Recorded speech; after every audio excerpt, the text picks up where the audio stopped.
Bonjour, Mesdames, Messieurs, et bienvenue à cette édition de l'Essentiel qui vous présente les faits saillants de la semaine politique à Ottawa. Une semaine au cours de laquelle le chef conservateur Erin O'Toole a présenté son plan vert qui propose son propre système de tarification du carbone. J'en ai discuté avec Joël Denis, Althia et Conrad. Bonsoir à vous trois. Bonsoir. On va commencer justement par le plan du chef conservateur O'Toole pour lutter contre les changements climatiques. Joël Denis, d'abord, vos premières réactions à vous? Bien, ça me paraît un plan qui est un peu plus complexe que ce à quoi on devrait s'attendre de la part des conservateurs. On veut créer un compte d'épargne qui permettrait de mettre de l'argent dans un compte si vous achetez de l'essence. Donc, il n'y a pas beaucoup d'incitatifs, je vous dirais, pour réduire notre consommation de combustible. Donc, évidemment, le plan est fortement critiqué par tous les adversaires et il faudra attendre l'évaluation des groupes environnementaux pour avoir la vraie mesure. Mais il s'agit quand même d'une volte-face des conservateurs parce qu'on va imposer un prix sur le carbone, que ce soit une taxe ou autre, comme vous souhaitent l'appeler les conservateurs. Il va y avoir un prix sur le carbone et donc le débat est clos à ce sujet-là. La meilleure façon de lutter contre les changements climatiques, c'est d'imposer un prix sur le carbone. Tous les partis politiques maintenant nagent dans la même direction. Oui. Althia, est-ce que vous pensez que ça va être difficile pour M. O'Toole de faire passer son plan auprès de ses militants qui sont climato-sceptiques? Oui, j'ai parlé à plusieurs députés ce matin, premièrement, même avant l'annonce, parce que il n'y avait pas eu de rencontre pour le caucus pour leur dire qu'est-ce que M. O'Toole allait mentionner. Puis en fait, à la dernière réunion, selon mes informations, c'était le groupe de conservateurs, surtout de l'Ouest, qui voulait vraiment s'afficher contre le projet de loi des libéraux, le C-12, là, pour arriver à net zéro en 2050. Puis, M. O'Toole semblerait leur avait dit, bon, mais si on vote contre, on va de l'avant avec le plan. Puis ça, c'est ce qu'on a vu. Ils étaient absolument surpris. Il y a un député qui m'a envoyé un message me disant, il y a combien de discours est-ce que j'ai donné disant qu'on était contre la taxe sur le carbone? Des appels des partisans, des membres, des bénévoles qui ne comprennent pas, surtout des députés de l'Ouest, qu'est-ce qui vient de se passer. Et puis, il y a une inquiétude dans le caucus qu'il y a beaucoup des membres qui vont se ranger derrière Jay Hill et le parti Maverick. Je ne sais pas si c'est vraiment peut-être juste les émotions qui sont un petit peu très fortes la première journée, puis ça va se calmer. Mais c'était les premières impressions, surtout des députés de l'Ouest. Oui, Conrad, vos premières impressions à vous de ce plan des conservateurs de M. O'Toole? Oui, mais ceux qui croient que les partis conservateurs pouvaient faire la prochaine campagne électorale sans avoir mis un prix sur le carbone vivent sur une autre planète parce que c'est devenu l'ironie du sort que les conservateurs qui étaient les premiers à proposer un prix sur le carbone comme étant la façon la plus efficace de réduire les émissions sont devenus totalement contre cette idée dès que les libéraux en ont fait leur cheval de bataille. Et moi, quand j'ai entendu pour la première fois le plan de M. O'Toole, j'ai pensé que c'était une patente, cette compte d'épargne, mais plus j'y pense, je pense que pour le commun des mortels, ça pourrait avoir un certain intérêt de mettre de côté des sommes qui vont être consacrées dans l'avenir à l'achat des produits verts. Parce que là, c'est plus concret dans l'esprit des gens que ça rapporte de cette taxe-là. Pour l'instant, c'est des vases communicants avec le plan des libéraux. Donc, je crois que ce plan-là est, mettons, vendable. Et pour ceux qui sont dans le caucus qui sont pas contents avec le prix sur le carbone, mais là, ils vivent carrément sur une autre planète et ils peuvent aller avec Jay Hill, mais il y aura pas beaucoup d'entre eux qui vont faire ça. Oui, Joël Denis, juste pour conclure là-dessus, parce qu'on vous a entendu rire quand Conrad a parlé de patente, qu'est-ce que vous voulez réagir à ça? C'est sorti un peu de nulle part. Il n'y a pas d'exemple ailleurs dans le monde d'une telle mesure, d'un compte d'épargne. Si vous faites le plein, vous avez des sous qui vont dans un compte d'épargne. Donc, est-ce qu'on peut dire que c'est innovateur ou c'est complètement une patente, comme aime le dire Conrad? Maintenant, le risque court, M. O'Toole, c'est justement, il veut pouvoir vendre cette salade dans l'est du pays, en Ontario, au Québec, mais va-t-il pouvoir conserver ses appuis dans l'ouest? Est-ce que ses supporters traditionnels vont l'abandonner parce qu'il fait ce tel virage? Ça reste à voir, mais les prochains sondages risquent d'être très intéressants. Et on voit déjà que les partis adverses, le Parti libéral, le Bloc québécois et même le NPD sont en train de démolir ce plan. Donc, mais enfin, ça donne un peu plus de crédibilité, je vous dirais, aux conservateurs. On reconnaît, au moins au niveau du chef, que c'est réel, les changements climatiques, il faut s'y attaquer. Et la meilleure façon de le faire, c'est un prix sur le carbone. Bon. Oui, Althia, allez-y. C'est juste très vitement. Le plan, il est très brillant d'une certaine manière. Premièrement, les partis d'opposition allaient critiquer, même s'ils aimaient beaucoup ce qu'il y avait dans le plan. Ça, c'est pour acquis. Mais il y a beaucoup de gens, de fermiers, de gens qui vivent dans les endroits ruraux, qui se trouvent à un désavantage avec le programme du Parti libéral, du gouvernement à l'instant, dans ce qu'ils reçoivent peu d'argent qui dépensent. Alors, les gens qui vivent comme au centre-ville comme moi, qui n'ont pas de voiture, qui ne... maintenant, on prend plus d'avion aussi. Moi, je reçois plus que je paye. Mais eux, ils payent beaucoup plus qu'ils reçoivent. Puis dans le plan du Parti conservateur, les gens vont recevoir qu'est-ce qu'ils ont payé. Alors, ça peut être quand même un programme de démarcation entre les deux partis politiques. Puis je dirais l'autre chose, c'est que par contre, les conservateurs qui vont critiquer que le gros gouvernement nous dit comment qu'on devrait dépenser notre argent et sur quoi, ça, peut-être, par contre, ça pourrait les nuire. Bon, le temps file. Je veux vous entendre sur d'autres sujets, notamment sur la gestion de la pandémie par les provinces, alors que la troisième vague prend de l'ampleur. Bon, record de cas ce jeudi en Ontario. Hausse des hospitalisations. Conrad, d'abord, qu'est-ce qu'on doit penser du cafouillage du gouvernement Legault autour du port du masque à l'extérieur cette semaine? Mais je pense que c'est l'illustration qui cherche une façon d'avoir l'impression de faire quelque chose. Parce que là s'il voulait être vraiment efficace pour stopper la troisième vague, c'est une fermeture au complet de l'économie, comme on l'avait fait l'an dernier. Il faut fermer les usines, il faut fermer les entrepôts, parce que c'est là où les infections ont lieu.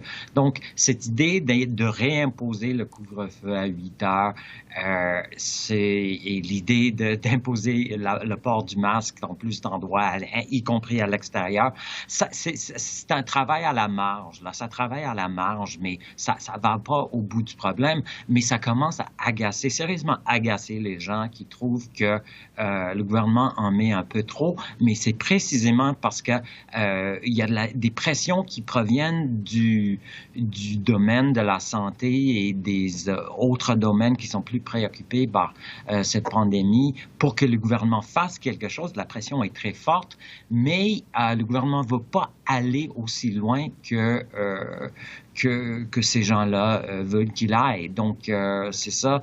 Et ça amène à des décisions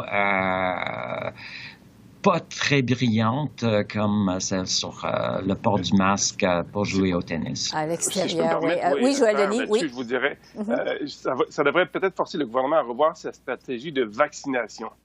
On y va par catégorie d'âge, par tranche de gens vulnérables et tout ça, mais moi, je fais du télétravail. J'ai pas besoin d'un vaccin tout de suite. Par contre, le travailleur dans une usine aurait peut-être besoin d'un vaccin maintenant pour éviter justement d'être touché par le virus. Donc, il faudrait peut-être revoir cette stratégie de vaccination, même à l'échelle du pays, pour éviter que, quand on y va par groupe d'âge, parfois, on n'atteint pas ceux qu'on devrait vacciner en priorité, comme les travailleurs essentiels, par exemple, les travailleurs dans l'entrepôt.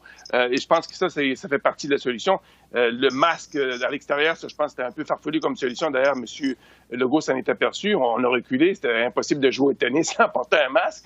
Mais cette volte-face illustre justement qu'il y a d'autres options qui s'offrent au gouvernement qui ne sont peut-être pas étudiées à l'heure actuelle, notamment la stratégie de vaccination. Oui, Althia, justement, en Ontario, il y a des cafouillages aussi dans la vaccination, avec un record de nombre de cas aujourd'hui, ce jeudi. Est-ce que le gouvernement Ford a perdu le contrôle de la situation?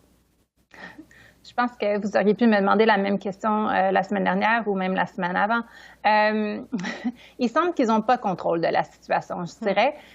Les annonces qu'ils ont faites la semaine dernière, c'était vraiment c'était sur les suggestions de Joël Denis et de Conrad en disant qu'ils allaient bouger des ressources pour aller vacciner les gens de 18 ans et plus dans les centres où il y avait beaucoup plus de transmission, des gens qui travaillent dans les usines, comme exemple.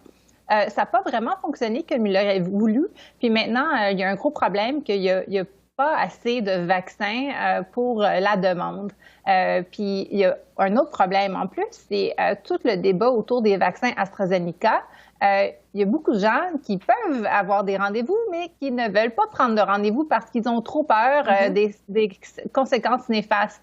Mais on a vu en Ontario, pour revenir à votre point au début, maintenant, les jeunes étudiants ne vont plus à l'école. Ils vont faire l'école à la maison. Le cabinet de M. Ford se rencontre encore une fois pour nous indiquer qu'il va peut-être avoir d'autres mesures additionnelles. Mais la province, elle est pas mal rendu au même lockdown qu'on avait au mois de mars en 2020. Oui, quand la pandémie a commencé au tout début.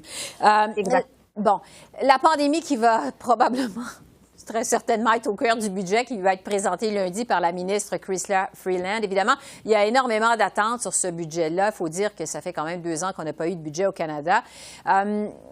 On va avoir l'occasion de s'en reparler la semaine prochaine. On va l'analyser. Conrad, d'abord, vous vous attendez à quoi dans ce budget? Qu'est-ce que vous allez regarder particulièrement? Des garderies. Parce qu'il a certainement laissé entendre, la ministre aussi, Freeland, a laissé entendre que ça va être au centre du plan. Je pense que je ne suis pas à Ottawa comme vous autres, donc vous avez peut-être plus des inside track sur ce qui est prioritaire. Mais pour moi, évidemment, avec mon background comme journaliste économique, moi, je veux voir un plan crédible et des prévisions qui ont de l'allure, qui vont tenir la route, même si on travaille dans une période encore avec beaucoup d'incertitudes. Mais on va voir ce que la ministre va faire pour rassurer les gens que les dépenses de cette année sont pas le début d'une tendance à long terme. Et qu'elle est sérieuse quand elle dit que on va s'assurer que la dette n'augmente pas plus vite que le taux de croissance de l'économie. Althia, qu'est-ce que vous allez surveiller particulièrement dans ce budget lundi? Je dirais...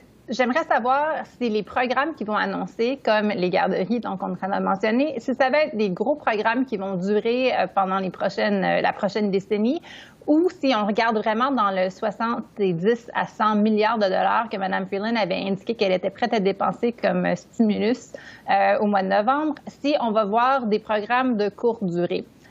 Puis, avec les garderies, on sait que les libéraux, ils ont déjà dépensé presque 900 millions de dollars sur les garderies. Puis, il n'y a pas beaucoup, de résultats. Est-ce que le gouvernement fédéral va décider enfin qu'ils n'ont pas besoin que les provinces dépensent de l'argent pour un programme comme celui-ci et que le gouvernement fédéral va aller de l'avant comme ils le veulent?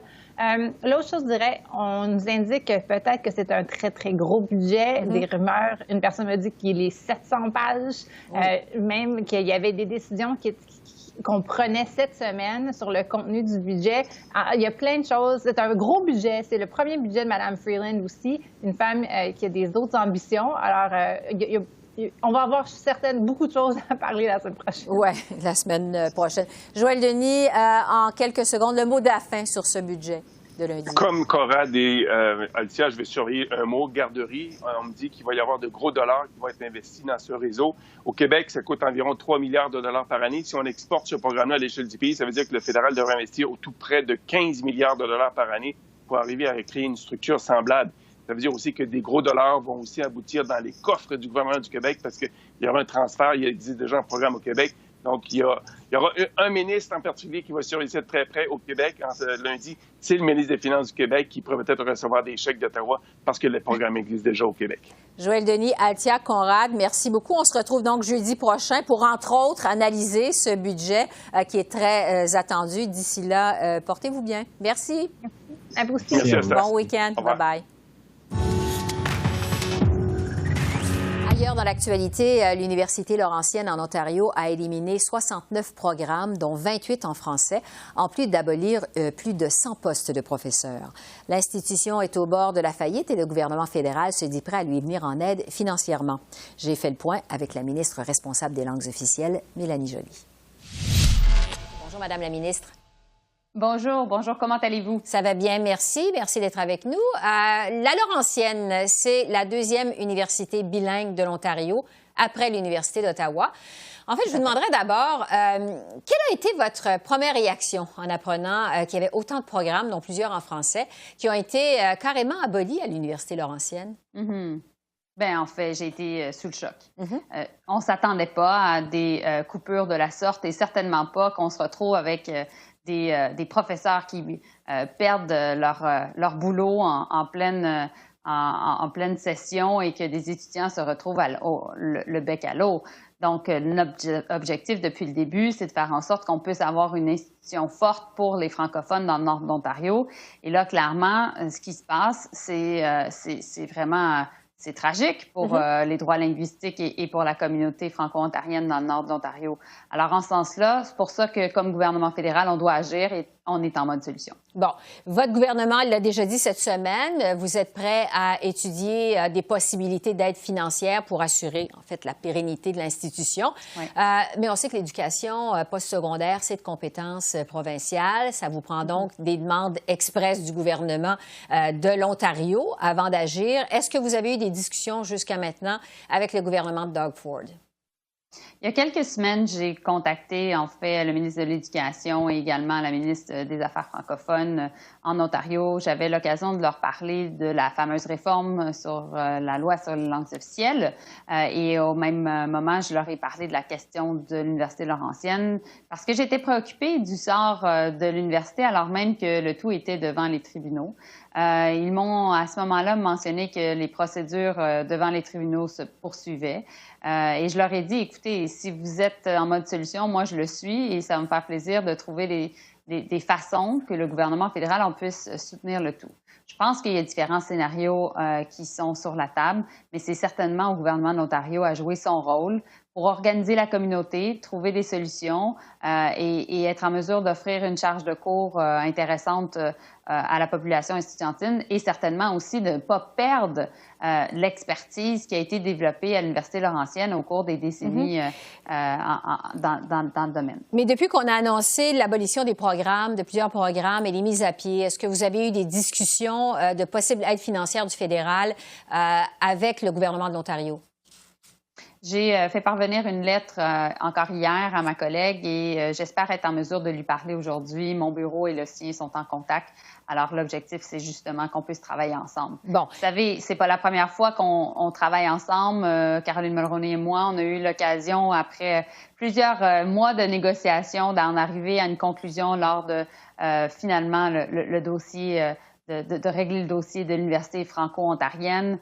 Alors, on est capable de trouver encore une fois une solution pour justement répondre aux problèmes présents. Parce que la ministre Mulroney a confirmé justement que vous lui avez envoyé une lettre à ce sujet, mais pas de réponse encore de façon formelle du gouvernement ontarien, si je comprends bien. Est-ce que vous avez eu un accusé de réception? Quelle a été la suite de cette lettre que vous avez envoyée au gouvernement ontarien? Mais c'est ça. Mon bureau et le sien sont en contact aujourd'hui. On essaie de se parler. Et je vais me rendre disponible, bien entendu, parce qu'il y a urgence en la matière. Oui, vous dites on essaie de se parler. Comment vous interprétez, ça semble compliqué, là, l'attitude du gouvernement Ford dans ce dossier-là? Parce que le premier ministre Ford ne répond pas aux questions des journalistes non plus au sujet de l'Université Laurentienne. Mais je pense aussi que l'intervenant clé est non seulement le premier ministre, mais aussi le ministre de l'Éducation supérieure, Ross Romano. Et c'était finalement avec M. Romano aussi qu'on s'était entendu sur l'Université franco-ontarienne, avec Mme Roney, bien entendu, mais c'est certainement le portfolio de M. Romano. Alors, notre objectif aussi, ça va être certainement de lui parler, mais au final, là, au-delà des conversations, il faut avoir des solutions sur la table. Qu'est-ce qu'on fait? Est-ce que l'Université Laurentienne poursuit sa mission? Est-ce qu'on va avec une université bilingue? Est-ce qu'on fait en sorte plutôt qu'on crée une université franco-ontarienne dans le nord de l'Ontario? Donc, voilà, il faut être capable de travailler sur la suite des choses parce que le statu quo est inacceptable. Oui, bon, vous parlez justement de la suite des choses. J'aimerais vous entendre de façon générale là, sur les raisons de cette crise à l'Université Laurentienne. C'est une université qui, bon, je le disais d'entrée de jeu, au bord de la faillite. On sait que la pandémie a fragilisé les finances des universités un peu partout au Canada. Est-ce que ça peut expliquer en partie l'abolition de ces programmes et les mises à pied à l'Université Laurentienne, ou si c'est plutôt, selon vous, un cas de mauvaise gestion des fonds à l'université? J'ai pas toute l'information à ce temps-ci, là, à ce moment-ci, savoir qu'est-ce qui est arrivé au niveau de la gestion des finances de l'université. J'imagine qu'il y aura certainement de l'information, peut-être potentiellement une enquête sur la question, mais c'est pas à moi à faire des hypothèses là-dessus. Ce que je peux vous dire, par contre, c'est que présentement, il y a des gens qui ont perdu leur emploi, il y a des étudiants qui étaient en pleine session, qui ont perdu leur cours. Et donc, c'est vraiment, c'est tragique. Alors, dans ces circonstances-là, nous, il faut trouver une façon de pouvoir transférer ces étudiants-là, être en mesure aussi de ne pas perdre l'expertise qui a été développée dans le nord de l'Ontario. Puis au final aussi, on doit reconnaître que nos institutions postsecondaires en situation minoritaire, donc francophones à l'extérieur du Québec, font face à un défi.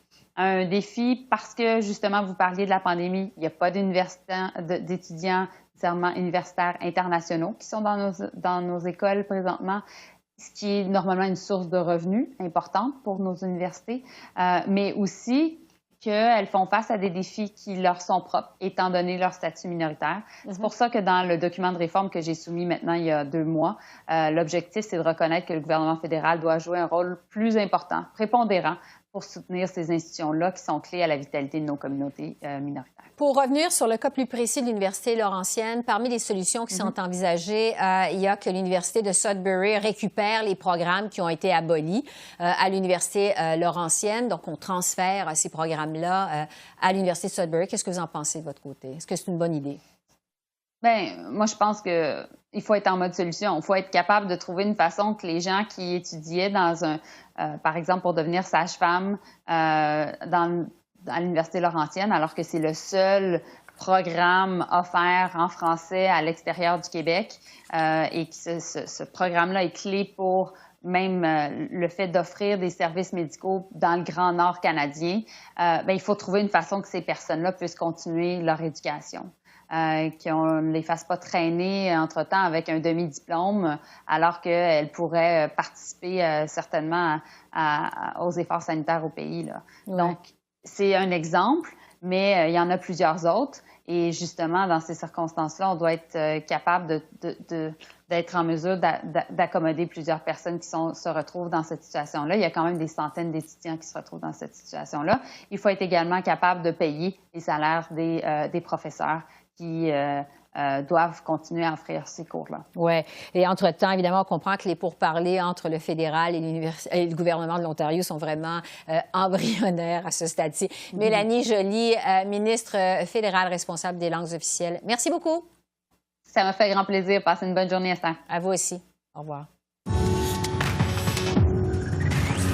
Et enfin, le Conseil du patronat du Québec constate une grave pénurie de main-d'œuvre auprès de ses membres. Pas moins de 94 des entreprises québécoises affirment dans un sondage éprouver des problèmes d'embauche de personnel. J'en discute avec Carl Blackburn, qui est président et chef de la direction du Conseil du patronat.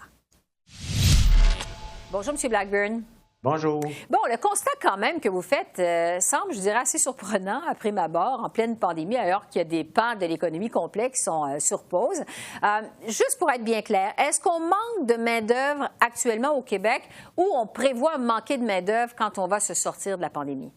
On manque de main-d'œuvre actuellement au Québec. C'est plus de 150 000 postes actuellement qui ne sont pas occupés dans quelque fonction que ce soit sur toutes les régions du Québec. Alors, il y a vraiment une réalité qui est malheureusement qui est triste de constater.